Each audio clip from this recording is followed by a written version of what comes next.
Hello friends, आज का हमारा नेक्स्ट टॉपिक रहेगा एजिथ्रोमाइसिन का पार्ट 1। जैसा कि सभी को पता है, एजिथ्रोमाइसिन एक एंटीबायोटिक है। अभी कोविड के टाइम पे जो सपोर्टिव केयर, जो सपोर्टिव ट्रीटमेंट दिया जा रहा है, उसमें से एक एंटीबायोटिक है एजिथ्रोमाइसिन। तो आइए देखते हैं हम इसके बारे में। स्टार्ट करते हैं कैटेगरी एंड क्लास से। तो ये आता है मैक्रोलाइड्स एंटीबायोटिक्स के कैटेगरी में। मैकेनिज्म ऑफ एक्शन, इसकी क्रियाविधि देखते हैं।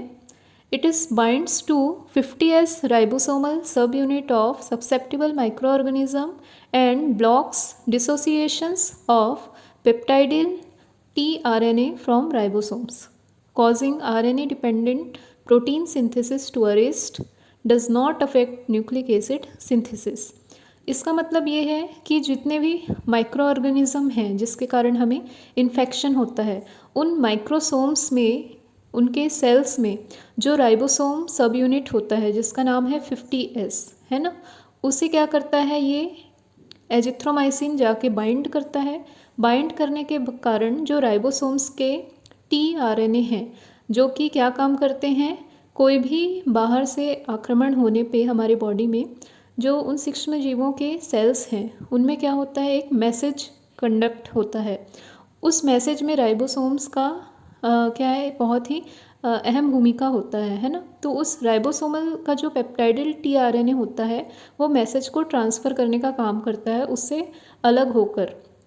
देन वो जाके जो न्यूक्लियाई होता है, जो सेल का केंद्रक होता है, वहाँ पे जाके उस इंफॉर्मेशन को क्या करता है, देता है, ट्रांसफ़र करता है। देन न्यूक्लिक एसिड क्या करता है, जो tRNA के थ्रू उसे मैसेज मिलता है उसके अकॉर्डिंग वो क्या है, प्रोटीन बनाता है ना। तो यहाँ पे जो tRNA न्यूक्लियाई तक जा रहा है, केंद्रक तक जा रहा है, तो एजिथ्रोमाइसिन क्या करता है, उसे ट्रांसफ़र होने से रोकता है, उसे राइबोसोम्स से अलग ही नहीं होने देता, जिसके कारण क्या है, जो प्रोटीन बनने वाली थी वो बनना बंद हो जाता है ना।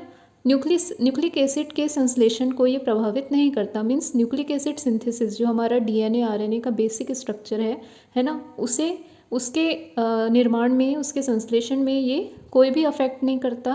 केवल जो मैसेज बाहर से मिला हुआ है किसी foreign particle, foreign micro organism के थ्रू, तो उस मैसेज को बस वो क्या है, न्यूक्लिक एसिड तक पहुंचने नहीं देता है। तो ये क्या है, इसकी पूरी ओवरऑल क्रियाविधि है। इसके थ्रू बेसिक चीज़ यही है कि जो माइक्रो ऑर्गेनिज्म है उसके अफेक्ट के कारण जो हमारे सेल्स में या उसके सेल्स में जो प्रोटीन बनने वाला होता है, जो हमारे शरीर के लिए हानिकारक होता है, ये उसके ही सिंथेसिस को रोक देता है। Next, it is a strong bactericidal drug. Means जो बैक्टीरिया है उसको ये पूरी तरीके से किल करने वाला ये एंटीबायोटिक है। Gram negative bacteria, hemo influenza more effective. Gram negative bacteria में हीमो इन्फ्लुएंजा नाम का एक बैक्टीरिया है जिसके ऊपर ये बहुत ही ज़्यादा अफेक्टिव है, उसे बहुत ज़्यादा इफ़ेक्ट करता है। ग्राम पॉजिटिव बैक्टीरिया में नॉर्मल उसको अफेक्ट करता है नॉर्मल तरीके से, और बहुत ज़्यादा अफेक्ट करता है तो ग्राम निगेटिव बैक्टीरिया को। अब देखते हैं बेसिकली ये कौन कौन से बैक्टीरिया के लिए यूज़ होता है। तो they are used against mycoplasma, chlamydia, salmonella, legionella, helicobacter pylori, campylobacter pylori and staphylococcus aureus. तो ये कुछ बैक्टीरिया के नाम हैं। इन सारे बैक्टीरियाओं को क्या करता है, ये इसके अगेंस्ट काम करता है। नेक्स्ट है but non affecting on Pseudomonas, है ना, जो स्यूडोमोनास है उसके ऊपर इसका अफेक्ट नहीं होता। अब नेक्स्ट देखते हैं हम यूजेस।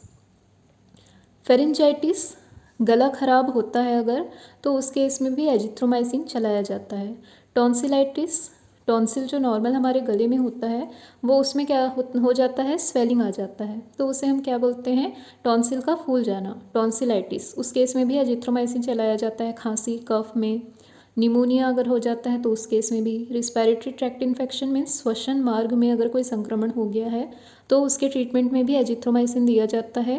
स्किन इन्फेक्शन, है ना, त्वचा से संबंधित अगर कोई संक्रमण हो गया है, इन्फेक्शन हो गया है तो उसमें भी दिया जाता है। सॉफ्ट टिश्यू इन्फेक्शन, मृदु ऊतक संक्रमण, सॉफ्ट टिश्यू इन्फेक्शन, जैसे कि जो हमारे सॉफ्ट टिश्यूज़ हैं बॉडी के अंदर, अगर वहाँ पे भी उस ऑर्गन में भी पर्टिकुलर अगर कोई इन्फेक्शन है तो उसमें भी दिया जाता है। नेक्स्ट है गोनोरिया मीन्स सुजाक, गोनोरिया प्रमेह, इसका मतलब होता है कि हमारे सेक्सुअल ऑर्गन से रिलेटेड क्या होना, इन्फेक्शन आना, तो उसमें ये दिया जाता है। Genito urinary tract infection means जनन मूत्र मार्ग संक्रमण, इसमें 2 ट्रैक्ट अफेक्ट होते हैं, एक तो रिप्रोडक्टिव ट्रैक्ट है जो हमारा रिप्रोडक्टिव सिस्टम है, और यूरिनरी ट्रैक्ट है ना, ये 2 चीज़ों में इन्फेक्शन के केस में भी एजिथ्रोमाइसिन चलाया जाता है। नेक्स्ट है साइनेटाइसिस, साइनस की अगर प्रॉब्लम है किसी को तो उस केस में भी एज ए एंटीबायोटिक एजिथ्रोमाइसिन दिया जाता है। ओटाइटिस मीडिया, मध्य कर्ण में अगर इन्फेक्शन है तो एक्यूट एंड क्रोनिक ब्रोंकाइटिस, तीव्र या लंबे समय से जीर्ण ब्रोंकाइटिस की अगर समस्या है तो उस केस में भी एजिथ्रोमाइसिन चलाया जाता है। नेक्स्ट हम देखेंगे एडमिनिस्ट्रेशन, इसे कैसे लेना है। तो जनरली जितने भी एंटीबायोटिक्स होते हैं, कुछ एंटीबायोटिक्स को छोड़ के उन्हें हमेशा भरपेट खाना खाने के बाद ही लिया जाता है। ऐसे इसलिए किया जाता है क्योंकि पेट में अगर खाना रहता है तो लंबे टाइम तक पेट में कोई चीज़ रहती है, तो खाना खाने के बाद अगर हम ड्रग लेते हैं तो उसका एब्जॉर्प्शन क्या है, जितना टाइम तक वो पेट में रहेगा उतना ज़्यादा टाइम तक हमको एब्जॉर्प्शन मिलेगा और ड्रग की इफेक्टिविटी देखने को मिलती है। इसलिए खाना खाने के बाद ही एंटीबायोटिक मैक्सिमम केस में लिया जाता है। नेक्स्ट है कॉन्ट्राइंडिकेशन, निषेध, किस केस में हम नहीं दे सकते, हाइपर सेंसिटिविटी, अगर एजिथ्रोमाइसिन से या मैक्रोलाइड एंटीबायोटिक से पर्टिकुलर किसी पेशेंट को उसके प्रति एलर्जी है तो उसे नहीं देना है। बिलो 6 मंथ चिल्ड्रंस है ना, जो 6 महीने से छोटे बच्चे हैं उनको हमको नहीं देना है। जॉइंडिस, अगर किसी पीलिया है किसी को तो उसे भी एजिथ्रोमाइसिन हमको नहीं देना है। नेक्स्ट है स्पेशल प्रिकॉशंस, विशेष सावधानियाँ। देखते हैं in pregnancy breast feeding women no any evidence of adverse effect. वैसे तो क्लिनिकली ये अप्रूव्ड नहीं है कि एजिथ्रोमाइसिन से किसी प्रेग्नेंट वुमेन या दूध पिलाती बच्चे की माँ को उसका खतरा है, लेकिन इसे देते समय हमको सावधानियाँ बरतनी हैं। गर्भावस्था में या स्तनपान कराने वाली महिलाओं को अगर दे रहे हैं तो हमें विशेष सावधानियों के साथ देना है। अगर हमने डोज उसे दिया है तो देख परख में रखना है कि कोई साइड इफ़ेक्ट कॉज तो नहीं हो रहा। नेक्स्ट है never give below 6 month child, पहले भी मैंने बताया कि 6 महीने से छोटे बच्चों को नहीं देना है।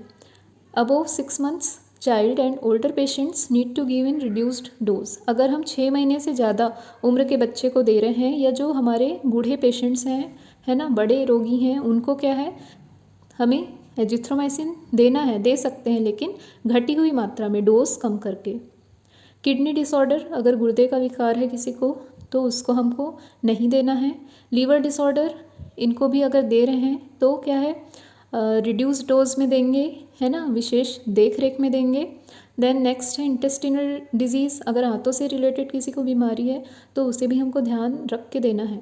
देन नेक्स्ट है ओवरडोज, ज़रूरत से ज़्यादा, अगर हम ज़रूरत से ज़्यादा एजिथ्रोमाइसिन या कोई भी एंटीबायोटिक चलाएं तो हमको पता है कि उसका मेटाबॉलिज्म जाके हमारे लीवर में, ब्लड में होता है, तो सबसे पहला जो अफेक्ट होगा ऑर्गन वो क्या है, लीवर, इसलिए लीवर डैमेज होना तय है, यकृत को हमारे नुकसान होता है।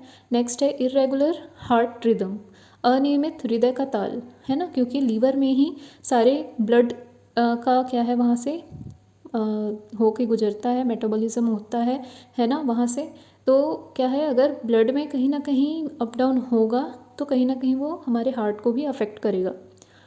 नेक्स्ट है ऑनसेट ऑफ एक्शन, तत्कालिक प्रभाव, विद इन 2 आवर, 2 घंटे के भीतर हमको असर दिखना चालू हो जाता है। ड्यूरेशन ऑफ एक्शन, प्रभाव का समय 11 से 14 घंटे, ये क्या रहता है, हमारे बॉडी में इफेक्टिव रहता है।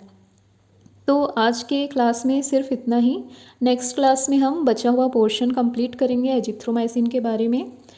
ठीक है फ्रेंड्स, तो क्लास क्लोज करते हैं। Thank you.